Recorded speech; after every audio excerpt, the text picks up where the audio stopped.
यही कांग्रेस वालों ने इस देश के किसानों को मजदूर बना दिया। कभी मजदूर किसान पर कांग्रेस ने चिंता नहीं की। कालाबाजारी इसलिए होती थी यूरिया की, यूरिया को स्टोर करने वाले लोग सब कांग्रेस से जुड़े हुए लोग थे, इसलिए यूरिया की कालाबाजारी होती थी। देखिए,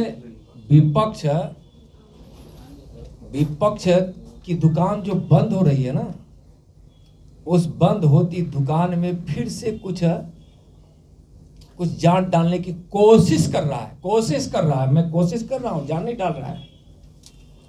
और जितना वो कोशिश कर रहा है उतना ही उसको नाकामी मिलने वाला है।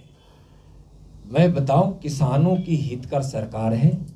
मैं किसान के लिए किस प्रकार से यह सरकार, माननीय प्रधानमंत्री नरेंद्र मोदी जी की सरकार किस प्रकार के काम की है, और आज नहीं, जिस समय से 2014 में उन्होंने शपथ लिया उस समय से अभी तक कर रहे हैं, चाहे सिंचाई के क्षेत्र में हो, एमएसपी के क्षेत्र में हो। और जो सवाल उठा रहे हैं, यह बताइए कि जो यह उनका मुद्दा है तीनों बिल वापस लेने की, इस बिल में कहीं किसी को थोपने का या प्रतिबंधित करने का है क्या? यह तो ऑप्शन है, नेसेसरी नहीं कि आप ऐसा कीजिए, किसान करें।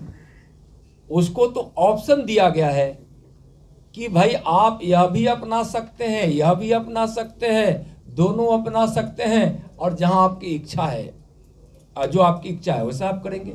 तो हम गुलाम क्यों किसानों को बनाना चाहते हैं? यही कांग्रेस वालों ने इस देश के किसानों को मजदूर बना दिया, इसलिए कि खेती पर, कृषि पर कोई ध्यान नहीं दिया गया।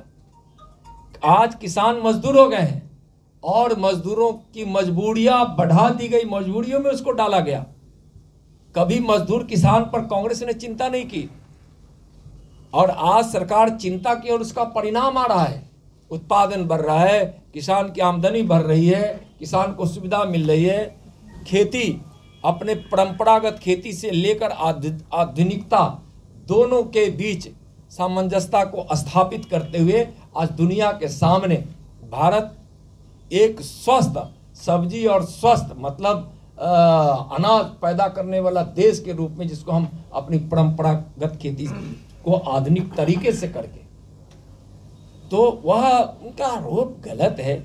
कहीं कोई मंडियां नहीं बंद हुई, एमएसपी में बढ़ोतरी हुई, किसान के अनाज ज़्यादा खरीदे गए, कई गुना ज़्यादा खरीदे गए, उनको सस्ते दर पर बिजली से सिंचाई की सुविधा दी जा रही है, अलग फीडर बनाया जा रहा है, मार्केट दिया जा रहा है, और गांव-गांव तक जब इसका इंफ्रास्ट्रक्चर बढ़ेगा।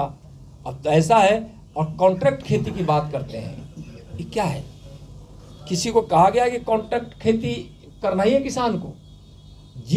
जो किसान की इच्छा हो कि हम कॉन्ट्रैक्ट खेती के माध्यम से हम करें, तो वह इसकी इच्छा पे है।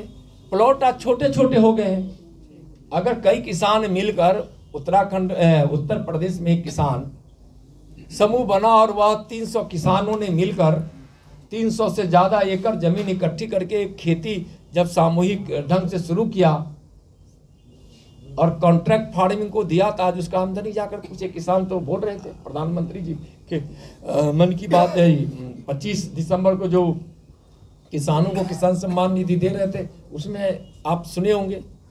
तो किसानों की चिंता, यूरिया का कालाबाजारी तक कांग्रेस नहीं रोक सका।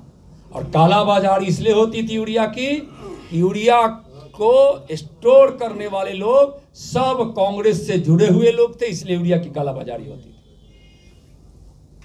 एकदम कहिएगा तो मतलब आप उठाकर देखिए, तो मार्केट में शॉर्टेज लाकर, एक बड़े नेता का हम नाम नहीं लेंगे कांग्रेस का, वो प्याज के हिंदुस्तान के सबसे बड़े स्टॉकिस्ट रहे, और प्याज को समुद्र में डाल के स्कार्सिटी करके उसमें प्याज पे हंगामा खड़ा कर दिया। हम नाम नहीं बताएंगे उनका, लेकिन जानते होंगे। यह कांग्रेस की कल्चर और परंपरा और संस्कार है, और सिर्फ अपने लोग में उसको कहने की जरूरत नहीं है कि परिवारवाद में जीने वाली कोई पार्टी परिवार के का कल्याण के लिए सब कुछ करेगा, उसका छींटा कहीं कहीं जाकर पड़ जाता था। तो वह छींटा भी कांग्रेस के वैसे ठेकेदारों के लिए काफ़ी होता था। तो इसलिए आज एक अच्छी व्यवस्था ही है, विपक्ष का कहना है। और किसान आंदोलन पर जो बैठे हैं उनसे सरकार बातचीत के लिए हमेशा तैयार है।